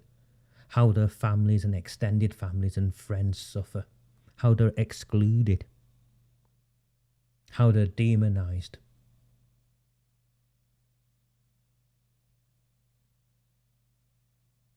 We owe it to them.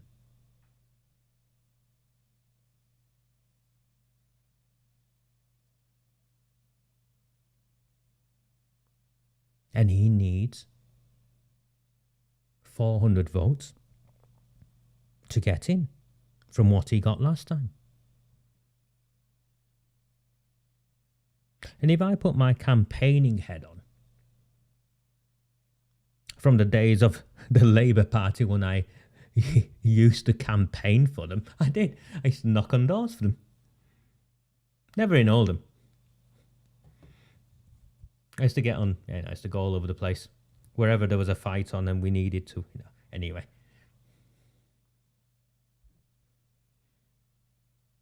My advice, and it's why I asked Gary, why, actually it's not why I asked Gary, Gary did it himself. If you want people to vote for you, for a candidate, then the people who knock on the door also need to look like the people who answer the door.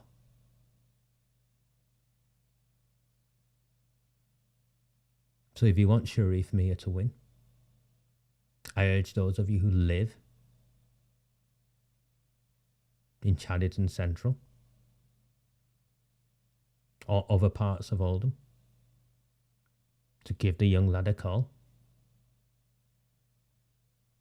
and go and campaign with him. Go and campaign with Lewis Quigg. Go and campaign with Tom. Go and campaign with Robert Barnes.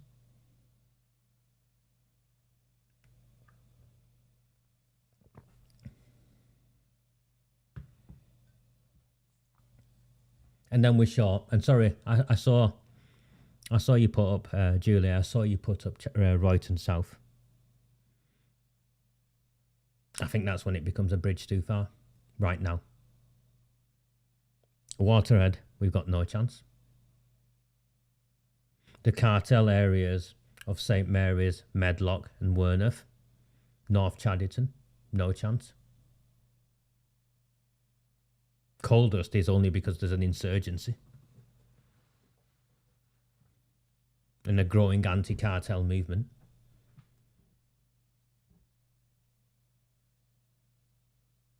Shumwich, Moyeb, they're all at the centre of that.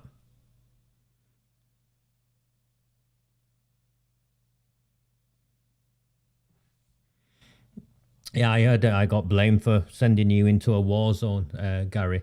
Apparently I sent you into Coldust to get yourself killed because you're a former British soldier. The rantings of a lunatic.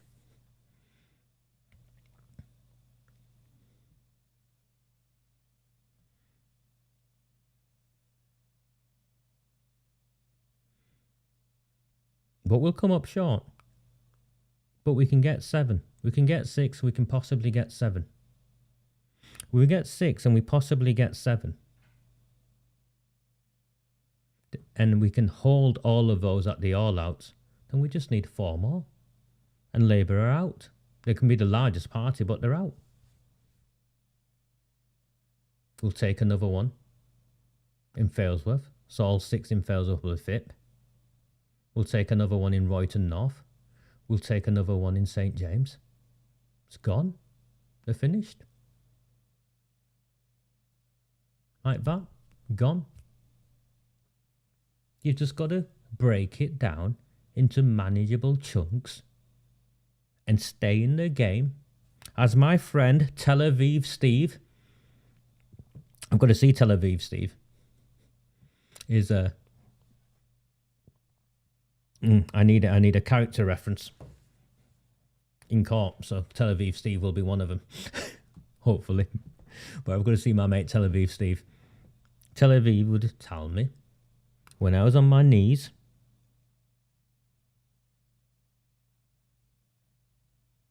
he knew I'd been going through all sorts, put his arm on my shoulder and said, Roger, you just got to keep turning up. One day at a time, and you've got to just keep turning up. And that's what we've got to do in our fight to take our town back. One day at a time, and we've got to just keep turning up.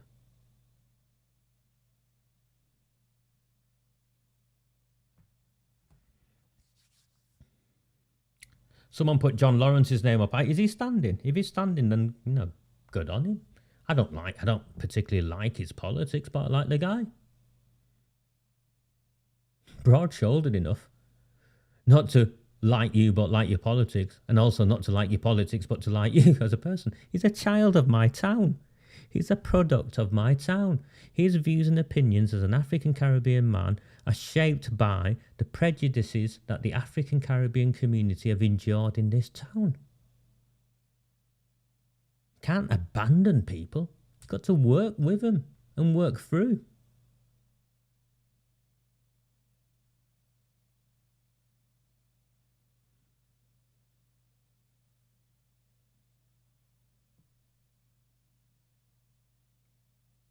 I honestly think things will change. Once we've got Robert, Tom and Lewis in there, you'll see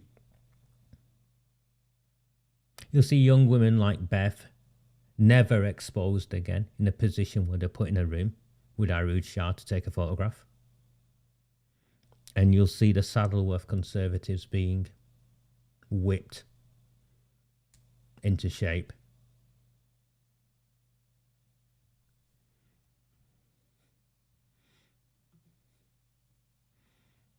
Tel Aviv Steve, mate of mine.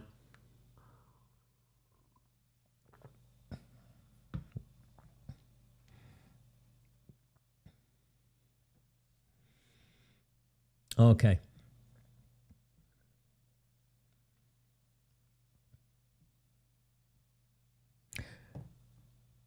The consultation on the budget is out. And let me share with you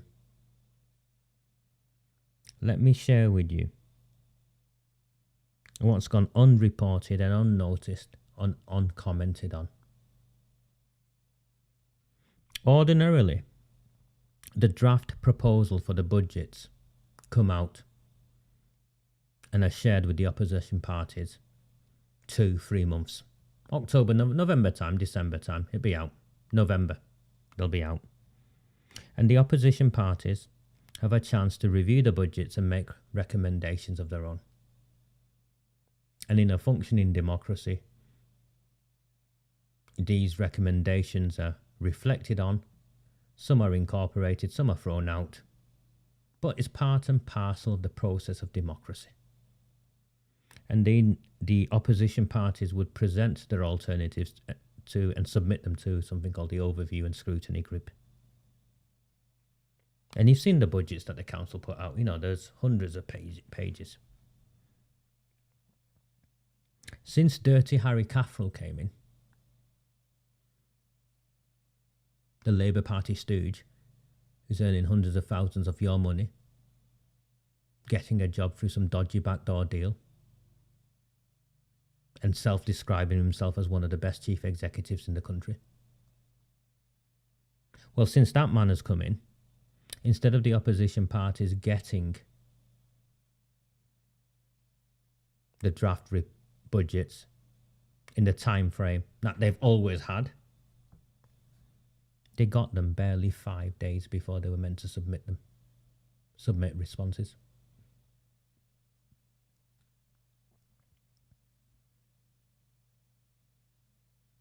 It's a dictatorship. It's a tyranny.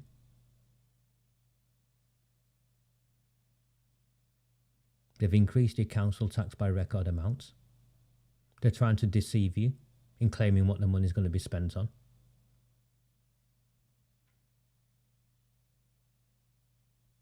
And now, they're completely ignoring the democratic norms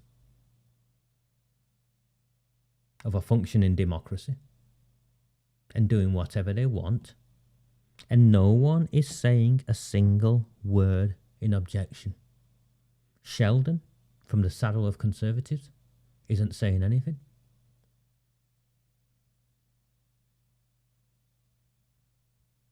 The Lib Dems, neither Al-Hamdani. Al-Hamdani was whinging about broadband speeds.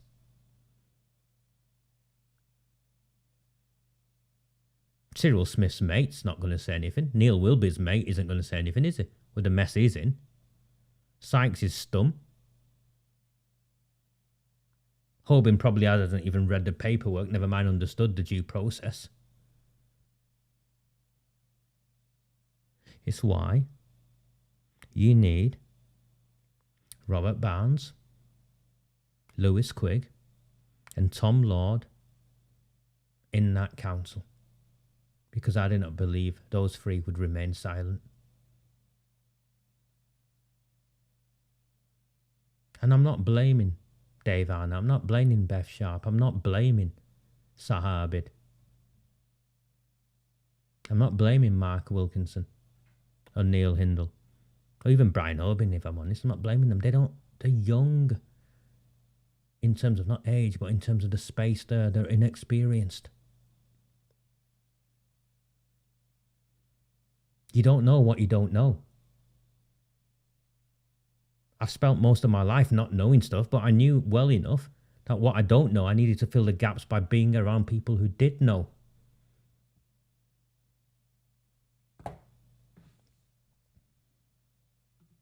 Yeah, exactly.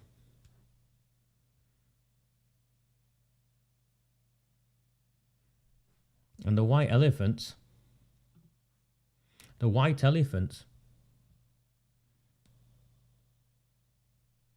won't confirm how much Spindles is now going to cost. The Spindles Town Centre redevelopment, they won't put a figure on it, Karen. After picking it up for a bargain, and the latest is HMNM, who've not just left, but gave a backhanded slap before they left of where they are going to concentrate on the places where the business will thrive. Words to that effect. So backhanded slap that is to Dirty Harry Caffrell and Arooj Shah's council and their plans. These idiots now won't even say how much it's going to cost, but they are knocking down the TJ Hughes bit of it, where the original plans had nothing to do with knocking it down. And they won't even say how much that's going to cost, or how much it's going to cost to rebuild, or what time frame, or what the contingency is for the businesses there. It's a joke, isn't it? Absolute joke. Oh, it's all right. You're going to get a linear park. You're going to get a linear park where Tommyfield Market used to be. In a town where it rains all the time, you're going to have a patch of grass.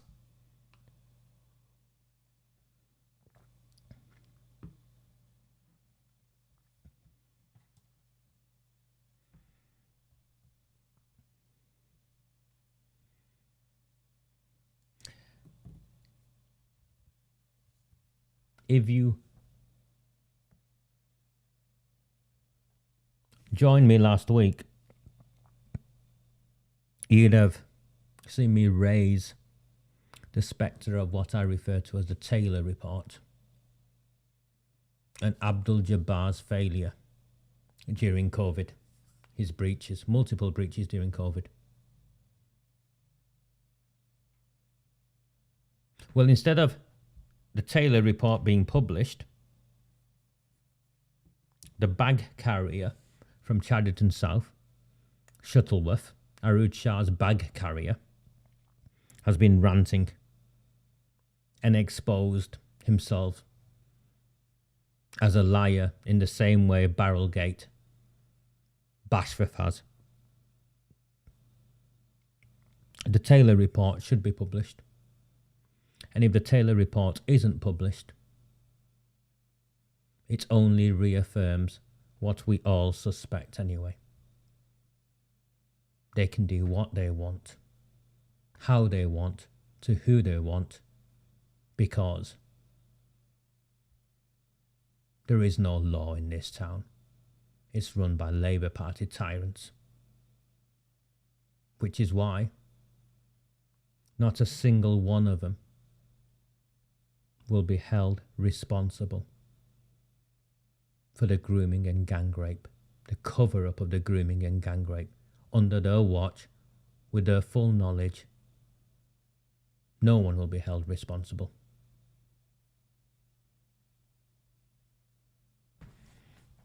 My name is Raj Amir. I am responsible for the Recusant 9 channel. The term recusant, as I explained to my solicitor, is an old word harking back to the days when the Catholics were oppressed in this country and they were given the choice of renouncing their faith and their beliefs and their values, and they would be able to carry on,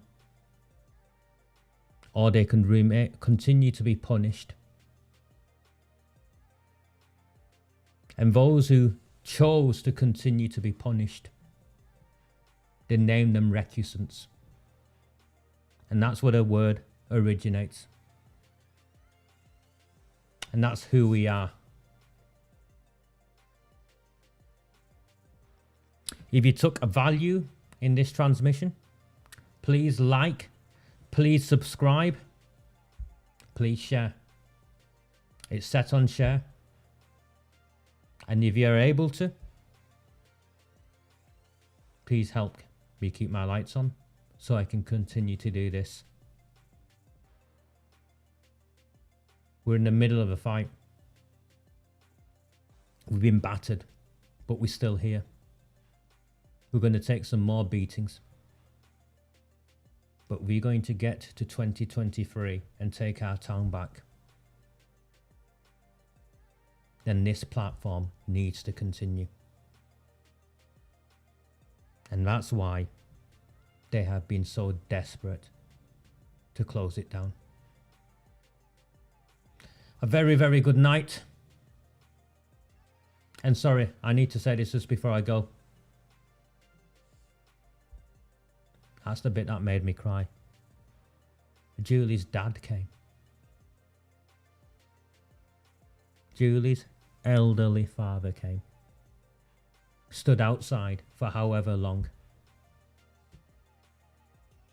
And it's people like you, George, sorry.